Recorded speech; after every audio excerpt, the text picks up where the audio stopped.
Hello friends, welcome to my YouTube channel. आज के इस वीडियो में हम नेट के पाठ्यक्रम में संकलित इकाई 7 की कहानी एक टोकरी भर मिट्टी का कथावाचन करेंगे। तो आइए प्रस्तुत है यह कहानी एक टोकरी भर मिट्टी, जिसके लेखक माधवराव सप्रे जी हैं। एक टोकरी भर मिट्टी, माधवराव सप्रे। किसी श्रीमान जमींदार के महल के पास एक गरीब अनाथ विधवा की झोपड़ी थी। जमींदार साहब को अपने महल का हाथा उस झोपड़ी तक बढ़ाने की इच्छा हुई। विधवा से बहुतेरा कहा कि अपनी झोपड़ी हटा ले, पर वह तो कई जमाने से वहीं बसी थी। उसका प्रिय पति और इकलौता पुत्र भी उसी झोपड़ी में मर गया था। पतोहू भी एक 5 बरस की कन्या को छोड़कर चल बसी थी। अब यही उसकी पोती इस वृद्धा काल में एकमात्र आधार थी। जब उसे अपनी पूर्व स्थिति की याद आ जाती तो मारे दुख के फूट फूट रोने लगती थी। और जब से उसने अपने श्रीमान पड़ोसी की इच्छा का हाल सुना, तब से वह मृतप्राय हो गई थी। उस झोपड़ी में उसका मन लग गया था कि बिना मरे वहां से वह निकलना नहीं चाहती थी। श्रीमान के सब प्रयत्न निष्फल हुए। तब वे अपनी जमींदारी चाल चलने लगे।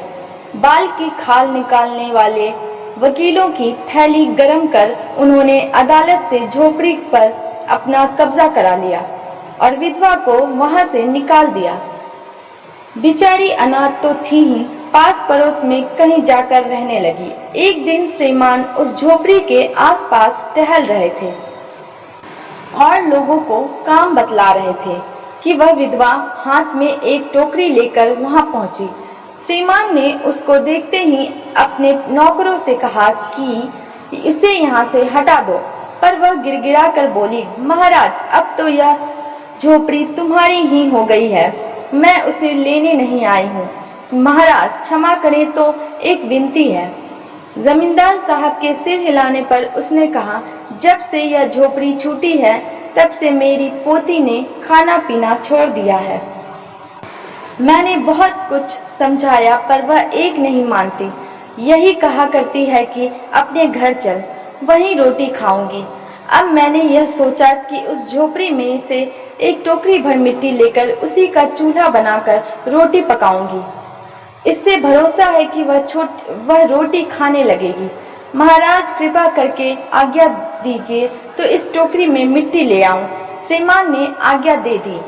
विधवा झोपड़ी के भीतर गई। वहां जाते ही उसे पुरानी बातों का स्मरण हुआ और उसकी आंखों से आंसू की धारा बहने लगी। अपने आंतरिक दुख को किसी तरह संभाल कर उसने अपनी टोकरी मिट्टी से भर ली और हाथ से उठाकर बाहर ले आई। फिर हाथ जोड़कर श्रीमान से प्रार्थना करने लगी, महाराज कृपा करके इस टोकरी को जरा हाथ लगाइए, जिससे कि मैं उसे अपने सिर पर धर लूं। जमींदार साहब पहले तो बहुत नाराज हुए, पर जब वह बार बार हाथ जोड़ने लगी और पैरों पर गिरने लगी तो उनके मन में कुछ दया आ गई। किसी नौकर से ना कहकर आप ही स्वयं टोकरी उठाने आगे बढ़े। जो ही टोकरी को हाथ लगाकर ऊपर उठाने लगे, त्यों ही देखा कि यह काम उनकी शक्ति के बाहर है। फिर तो उन्होंने अपनी सब ताकत लगाकर टोकरी को उठाना चाहा, पर जिस स्थान पर टोकरी रखी थी वहां से वह एक हाथ भी ऊंची ना हुई। वह लज्जित होकर कहने लगे, नहीं, यह टोकरी हमसे ना उठाई जाएगी। यह सुनकर विधवा ने कहा, महाराज नाराज ना हो, आपसे एक टोकरी भर मिट्टी नहीं उठाई जाती, और इस झोपड़ी में तो हजारों टोकरियां मिट्टी पड़ी है। उसका भार आप जन्म भर क्यों कर उठा सकेंगे? आप ही इस बात पर विचार कीजिए। जमींदार साहब धन मद से गर्वित हो अपना कर्तव्य भूल गए थे, पर विधवा के उपयुक्त वचन सुनते ही उनकी आंखें खुल गई। कृत कर्म का पश्चाताप कर उन्होंने विधवा से क्षमा मांगी और उसकी झोपड़ी वापस दे दी। आशा करती हूँ कि मेरा छोटा सा प्रयास आप सभी को अच्छा लगा होगा। अगर वीडियो पसंद आए तो चैनल को लाइक, शेयर, सब्सक्राइब करें और बेल आइकन दबाएं ताकि आने वाली वीडियोस की नोटिफिकेशन आपको मिल पाए।